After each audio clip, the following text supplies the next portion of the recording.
Nakita ni Vanessa si Miguel na nakatingin sa kanya. Bigla siyang nailang. Marahil ay dahil nakita niya itong kinakain ng mga palpak na niluto niya. Iniwan niya ang ginagawa at nagtungo sa poolside. Naupo siya roon habang nakalubog ang mga paa sa malinaw na tubig ng swimming pool. Kumabog ang puso niya nang makita ang refleksyon ng lalaki sa tubig, si Miguel. Hindi ko alam na marunong ka palang magluto. Mahinang sabi nito. Nangiinsulto ka ba? Kunway mataray na tanong niya. Bakit hindi mo nalang sabihing palpak akong magluto? I understand na hindi mo to laging ginagawa kaya hindi ka pasanay. Namalaya na lamang niyang nakaupo na ito sa tabi niya. May ilang sandaling namayani ang katahimikan bago ito muling nagsalita. You look good. Lalo siyang nakaramdam ng pagkailang. Hindi na niya nagawang tumingin sa binata dahil baka mahalata nito ang pumumula ng kanyang muka. How do you find this place? Pagkaraay tanong nito. Maganda, tipid niyang sagot. Kahit boring? I thought it was but it isn't. Matapat niyang saad. There are lots of beautiful places here. Masarap mamasyal, mabait si Nanay Melda. Ngayon pa lang ay may natutunan ako sa kanya. Above all, kasama kita. Dugtong pa niya sa isip. Gusto mo bang mamasyal?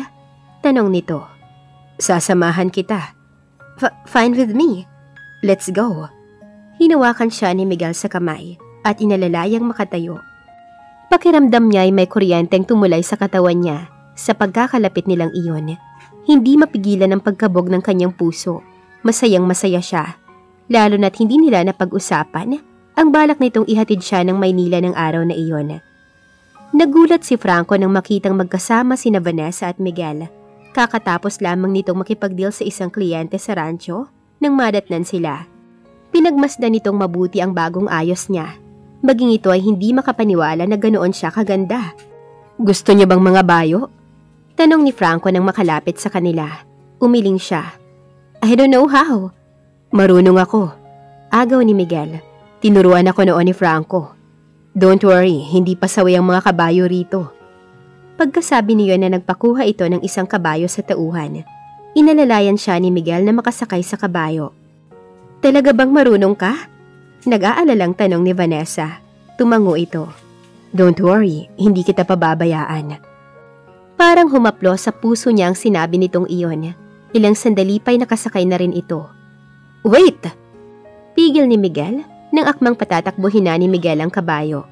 Hinawakan ito ang nakasukbit sa leeg na kamera at pumormang kukuhanan sila ng litrato. Smile! Nakailang kuha ito bago sila pinayagang makaalis. Napasigaw naman si Vanessa nang tumakbo na ang kabayo. Wala siyang nagawa kundi ang yumakap kay Miguel mula sa likod nito. Relax! Natatawang saad nito. Lumingon ito sa kanya kaya halos maglapat na ang kanilang mga muka. Noon lamang niya nakita ang matamis na ngiting iyon sa mga labi nito. Noon lamang. Pakiramdam niya ay siya na ang pinakamaligayang babae sa buong mundo. Banayad lang naman ang pagpapatakbo nito kung saan-saan sila nakarating. Sa tuwing mapapadaan sila sa tapat ni Franco, ay agad naman sila nitong kinukuhanan ng litrato. Natapos ang araw na iyon na masayang-masaya ang dalaga. Nang gabing iyon ay hindi mapakali si Vanessa sa kanyang silid. Pipihit-pihit siya sa higaan na hindi malaman ang gagawin. Gusto niyang manigarilyo, subalit ipinagbawal iyon sa kanya ni Miguel. At ayaw niyang iyon pa ang maging dahilan upang muli itong magalit sa kanya. Nang hindi pa rin siya makatulog, ay minabuti niyang bumaba ng bahay. Dinala siya ng kanyang mga paa sa kusina. Nakakita siya ng imported chocolate sa refrigerator at iyon lamang ang pinapak niya habang nagpapahangin sa veranda. Hindi ka rin ba makatulog? Tinig iyon ni Miguel. Sa sinabi nito ay nahimigan niyang ituman ay hindi rin dalawin ng antok. Nang pumihit siya paharap dito, ay nakita niyang may hawak itong kopitan ng alak habang nakatayo sa sliding door ng veranda. Nahihiyang tumango siya sabay ngiti. Problema? Tanong nito at naupo sa bilustre. Honestly, tensyonado ako na hindi ko maintindihan. Matapat niyang sagot. At ang tanging nagpapaalis ng tensions ko ay sigarilyo. Pero hindi mo naman ako papayagan, di ba? Besides, I really want to quit smoking now. Tila nasiyahan ito sa sinabi niya. Kaya pala nagtiyaga ka na lang sa chocolates. Good substitute, aniya. Ikaw, bakit hindi ka rin makatulog? Honestly, hindi ko rin maintindihan. Nakangiting sagot ni Miguel. Still thinking of Joyce? Hindi niya napigilang itanong. Pumormal ito. I'm sorry. Napapormal din niyang saad. Hindi man ito sabihin, ay batid niyang nasa isip at puso pa rin ito ang dating kasintahan. Alam niyang hindi ganoon kadaling kalimutan ng isang tao na naging malaking bahagi ng buhay nito. Katulad ng walang katapusang pag-ibig niya para rito. I think I should go to bed now. Mahinang sabi ng dalaga. Hindi na niya muling narinig ang tinig nito hanggang sa nakapanhik na siya ng hagdan. 3 days later, naiiling na napapangiti si Nanay Melda habang pinagmamasdan si Vanessa na abalang-abala sa pagbabasa ng recipe book habang nakaupo sa harap ng work table sa kitchen. Nakapusod lamang ang mahaba niyang buhok. Ang walang makeup na mukha ay may bahid ng icing. Pawisan din ang kanyang noo dahil sa pagbibake niya ng chocolate cake. Ang cute din niyang tignan sa suot na apron. Talagang desidido kang matutunan ng mga gawaing bahay ano? Hindi nakatiis na tanong nito. Naghahanda ito ng mga ingredients na lulutuin ito para sa hapunan. Napapangiting tinapunan niya ito ng tingin. Napag-isip-isip ko ang babae akong tao para maging inosente sa mga bagay na ganito, Nanay Melda. Nakakahiya naman sa mapapangasawa ko. Eh di ngayon ay maswerte na ang mapapangasawa mo. Komento ng matanda. Sana nga ho. Gumiit sa isip niya si Miguel. Siya ang mas maswerte kung ito ang mapapangasawa niya. Sana. Pero alam niyang imposible yon. Ipagpapatuloy na sana niya ang pagbabasa ng recipe book nang masulyapan niya sa pintuan. Nakatayo roon si Miguel. Mukhang kanina pa nakatingin sa kanya at nakikinig sa usapan nila ni Nanay Melda. Miguel? Napaawang ang mga labing sambit niya. Isang malawak na ngiti ang pinakawalan nito na tila nais magpawala sa kanyang katinuan. Napakagwapo talaga nito. Hindi na tuloy niya magawang ipoknat ang mga mata rito. Iha! Tumunog na ang oven. Untag ni Nanay Melda. Iha! Saka lamang siya nabalik sa kanyang sarili. Ano ho yun, Nanay Melda? Tanong niya pagbaling dito. Ang oven! Tapos na yata ang ibinibake mo. Ay, oo nga. Tarantang ini-off niya ang buzzer ng oven at tinangkang hanguin mula sa loob ang cake tray. Sa pagmamadali ay napaso tuloy siya. Ouch! Ano bang nangyayari sa iyong bata ka? Sabi ni Nanay Melda na minabuting ito na ang maghango ng cake mula sa oven.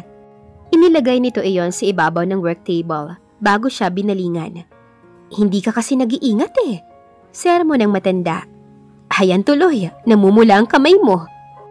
Okay lang ako, Nanay. Sabi niya na nakapikit pa rin ang mga mata habang hinihimas-himas ang namumulang kamay. Nagulat na lamang siya at otomatikong dumilat nang may maramdaman siyang may init na kamay na humahagod sa bahaging napaso. Miguel? Napamulagat niyang sambit. Konting ingat lang. Mahinahong saad nito. Kawawa naman ang maganda mong kutis. Baka pumangit. Lagot ako kina Tita Maria at Tito Victor. Hindi niya napigilan ng mapangiti habang nararamdaman niyang masuyo nitong paghaplos sa kanyang kamay. Kukuha ako ng ointment para sa paso. Pagkaraay saad ni Nanay Melda at iniwan na sila. Nahihiyang binawi na niya ang kanyang kamay mula sa pagkakahawak ni Miguel. Bumalik siya sa harap ng work table. Hinati niya ang chocolate cake. Let me guess, this cake is for me. Pabirong saad ni Miguel. How did you know na paborito ko ang chocolate cake? Ha? Pinamulahan siya ng muka. Nakalimutan mo na ba na naging mag-boyfriend tayo? Yes, I remember. Anito sabay tampal sa sariling noo. Hanggang ngayon pala ay hindi ka pa rin nakakalimot sa mga paborito ko. Lalo siyang namula sa narinig. Minabuti niyang tumungo na lang habang ini-slice ang cake. Can I taste it? Tanong nito. Sure. Nakangiting kumuha ito ng isang slice ng cake at tinikman. Wow! Pagkuway sabi nito, it tastes good. Really? Nahihiyang tanong ni Vanessa, sabay tingin dito. Nag-thumbs up pa ito. You're a quick learner. Thanks. Para siyang nakalutang sa alapaap dahil sa simpleng papuring iyon ni Miguel. Pakiramdam pa niya ay naiwang humahaplos sa kamay niya ang mga kamay nito. May ilang sandali siyang natigilan sa kinauupuan. Nagulat na lamang siya nang pahiran siya nito ng icing sa muka. Natutuwang gumanti siya, gumanti rin ito, hanggang sa tila mga batang naghahabulan na sila sa maluwang na kusina. Nakarating sila hanggang sa backyard na naghahabulan pa rin. Napangiti naman si Nanay Melda nang bumalik at makita sila sa kanilang ginagawa. Iha! Halika na't papahiran ko na ng ointment ang paso mo! Malakas na pagtawag nito. Ngunit tila walang naririnig na nagpatuloy si Vanessa sa pagtakbo. Gayon din si Miguel. Naputo lamang iyon nang madapa siya. You're caught! Nakangiting saad ng binata. Lumuhod ito sa tagiliran niya upang patuloy siyang pahira ng icing sa muka. Enough! Natatawang sigaw niya. Suko na ako! Sa wakas ay tumigil na ito sa ginagawa. Bumangon siya mula sa pagkakalugbok sa damo. Naupo siya. Hindi niya mapigilan ang patuloy na pagtawa hanggang sa mapansin niyang biglang pumormalang mukha ni Miguel habang nakatitig sa kanya. Bakit? Pagkaraay formal na rin niyang tanong. May dumi ba ako sa muka? Yeah, nakangiting sagot nito. You have a lot of icings on your face. Sa narinig ay muli siyang natawa at muli ring pumormal ng kumilos ang mga kamay nito upang linisin ang kanyang muka. Sa tagpong iyon ay nagkakasalubong ang kanilang mga mata. Parang ayaw na niyang humiwalay ng tingin dito. Nakakadala ang klase ng pagtitig na iyon ng binata. Tila magneto ang mga iyon na humihila sa kanya palapit dito. Malapit na sanang maghinang ang kanilang mga labi nang muling umalingaw-ngaw ang tinig ni Nanay Melda. Kumusta ang paso mo, Iha? Sigaw nito. Pumarinig ka at nang mapahira ng ointment ang paso mo. Saka lamang siya tumayo at iniwan ang natigilan ng si Miguel. She has changed a lot. Hindi nakatiis na komento ni Franco kinagabihan na ang tinutukoy ay si Vanessa. Nakaupo ito sa lanay table kasama si Miguel. Pinagsasaluhan nila ang isang bote ng alak. You're right, sang-ayon ni Miguel. Napatingin pa siya sa gawin ni Vanessa na noon ay nagpapahangin sa garden. Napakalaki ng pinagbago niya. Masaya ako na malungkot pare, and I couldn't explain it. I guess you're beginning to like her, or you're falling in love with her. Nakangiting sabi ni Franco. Masaya ka dahil sa pagbabago niya, at malungkot dahil nangangahulugan lamang iyon na maaari mo na siyang ibalik sa Maynila. Hindi niya nagawang kontrahin ang sinabi nito gaya ng dati niyang ginagawa, dahil totoo iyon. Muli niyang sinulyapan si Vanessa. May nabuhay na tuwa sa kanyang puso. Umiibig na nga kaya siya sa dalagang hindi niya magawang magustuhan noong una? Wala akong nakikitang masama pare. Muling saad ni Franco. If you love her, show it. You guys deserve to be happy. I don't know if she still loves me. Formal niyang saad. Besides, hindi pa rin naman ako sigurado sa nararamdaman ko para sa kanya. Maybe I just miss Joyce. Or maybe natutuwa lang ako sa mga pagbabagong nakikita ko kay Vanessa. Magsasalita pa sana si Franco nang mamalayan nito ang paglapit ng dalaga. Guys, do you want coffee?